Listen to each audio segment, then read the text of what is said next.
며칠 전 전국 콜택시 서버가 해킹 공격으로 마비되는 일이 있었죠.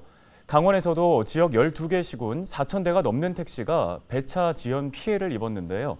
다행히 서버 운영업체가 해커들과 협상을 통해 비교적 빠른 시간 안에 복구 작업을 완료했습니다. 하지만 최근 들어서 지역 업체를 공격 대상으로 삼은 사이버 공격이 늘어나고 있어서 대비책 마련이 필요해 보입니다. 양진호 기자의 보도입니다.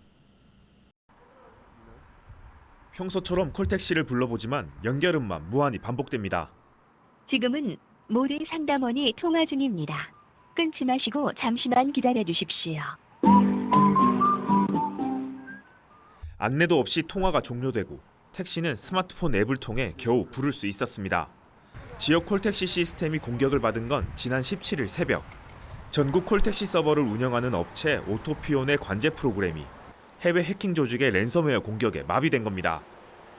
분석하고 있어가지고 복구도 해야 되고 해서 저희가 지금 정확하게 답변을 드릴 수가 없는 상황이거든요. 만약에 뭐 몇 월 며칠 몇 시까지다라고 하면 정확히 설명을 드리겠는데 지금은 아직 어떻게 될지 모르겠어요.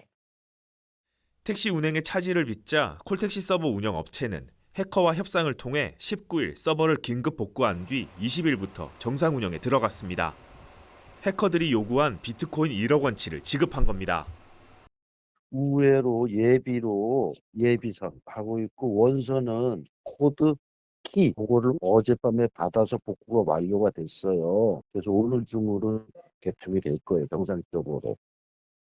해커들은 서버 운영업체에 랜섬웨어를 심어 컴퓨터 데이터를 강제로 암호화해 쓸 수 없게 만든 뒤 이를 풀어주는 대가로 돈을 요구했습니다. 이번 공격으로 강원도에서만 12개 시군 4,000대가 넘는 택시의 배차 시스템이 완전히 멈췄습니다. 춘천에서 피해를 본 택시는 전체 1,750대 중 77%, 1,360대 수준입니다. 문제는 강원 지역의 사이버 공격 피해 건수가 매년 증가하고 있다는 점입니다. 이번 사건처럼 해킹 공격이 특정 업체에 대한 피해를 넘어 지역민 생활에 타격을 줄 수 있다는 우려가 나옵니다.